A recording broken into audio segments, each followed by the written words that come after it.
What happens when one of country music's biggest stars reaches his breaking point on live television? Today, we're diving into the explosive moment that had Blake Shelton storming off the Today with Jenna and Friends show, leaving millions of viewers stunned and the entertainment world buzzing. This isn't just another celebrity interview gone wrong. This is a masterclass in how quickly things can spiral out of control when egos clash and boundaries get crossed. Make sure to subscribe and drop a comment below because you won't believe how this whole situation unfolded. The morning started like any other on the Today with Jenna and Friends show. Blake Shelton walked onto the set with his trademark grin, that easygoing Oklahoma charm that had made him a household name. Jenna Bush Hager greeted him with her usual enthusiasm. The conversation flowed smoothly at first, touching on his new music, his life away from The Voice, and his relationship with Gwen Stefani. Blake seemed relaxed, cracking jokes, and sharing stories with his usual laid-back demeanor. But things began to shift when Jenna's co-host interjected, "Blake, I have to ask. There's been a lot of talk lately about your past comments on social media. Some people are saying you've been tone-deaf about certain social issues." The smile on Blake's face flickered. He straightened up, his jaw tightened. "Well," Blake said, his voice still controlled, but with a slight edge, "I think that's a pretty loaded question right off the bat. I've always been honest about who I am." Jenna tried to steer the conversation back to safer ground, but her co-host pressed on. "Blake, you have a platform, you have influence, and some people feel like you haven't used that responsibly." Blake's eyes narrowed. "Look, I appreciate that you think this is important, but I came here to talk about my music, not to get ambushed about my personal beliefs. I'm a country singer. But don't you think that with great success comes great responsibility?" the co-host insisted. "My voice matters when I'm singing," Blake shot back. "When I'm sitting in this chair, I'm here as an entertainer, not as someone's moral compass." Jenna jumped in, "Blake, we're not trying to lecture you. An honest conversation." Blake laughed humorously.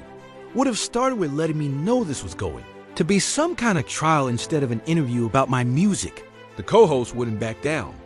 "I think our viewers deserve to know where their favorite celebrities stand on important issues. It's about accountability." "Accountability for what exactly?" Blake's voice rose. "For being successful?" The tension in the studio was now palpable. Camera operators exchanged glances. Producers whispered urgently into their headsets, and Jenna looked increasingly desperate to regain control of the situation. "You know what, Jenna? I thought we were friends too," Blake said, his frustration visible. "But friends don't set each other up like this. Friends don't invite someone on their show just to blindside them." The co-host doubled down. "Blake, I think you're being a little defensive here." "Defensive?" Blake stood up abruptly. "You want to see defensive? This is me being as polite as I can be while you sit there and basically call me irresponsible." The studio fell silent. Jenna looked mortified. Her co-host, however, seemed to think they were having a breakthrough. "Blake, please sit down. Let's work through this together." Jenna frantically gestured to her producers. The co-host pushed on. "Blake, I think you're missing the point here. We're just asking you to take responsibility for the influence you have." "Responsibility?" Blake's voice got louder. "You keep using that word like I owe you something." "Meaningful?" Blake laughed bitterly. "You think this is meaningful? This isn't journalism. This isn't even good television. This is just you trying to make yourself feel important by tearing down someone else." Jenna made one last desperate attempt. "Blake, please, let's just take a breath here." But Blake was already reaching for his microphone pack. "You know what, Jenna? I used to think you were different. I thought you actually cared about your guests as people. Then explain to me why I walked in here thinking I was going to talk about music and instead got treated like I'm running for office." Blake challenged, his eyes blazing. The co-host interrupted. "Blake, I think you're being overly sensitive here." "Overly sensitive?" Blake stared in disbelief. "Did you just call me overly sensitive for not wanting to be ambushed on your show?" The co-host replied, "If you can't handle tough questions, maybe you shouldn't be doing interviews." The silence was deafening. "If I can't handle tough questions," Blake repeated, his voice deadly calm, "I've been doing interviews for over 20 years. I've answered them all honestly and respectfully. But what you're doing isn't asking tough questions.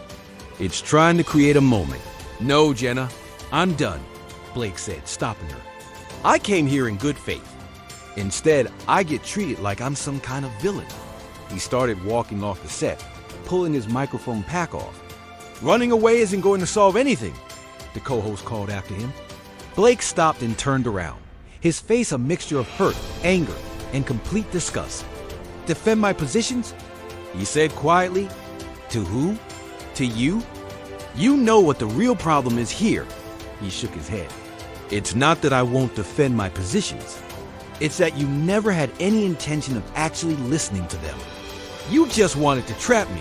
Jenna was now visibly upset, tears in her eyes. Blake, I never wanted this to happen. Please don't leave like this. Blake's expression softened slightly as he looked at her. I know you didn't, Jenna, but this is what happens when you let people with agendas hijack your show. He glanced back at the co-host with undisguised contempt.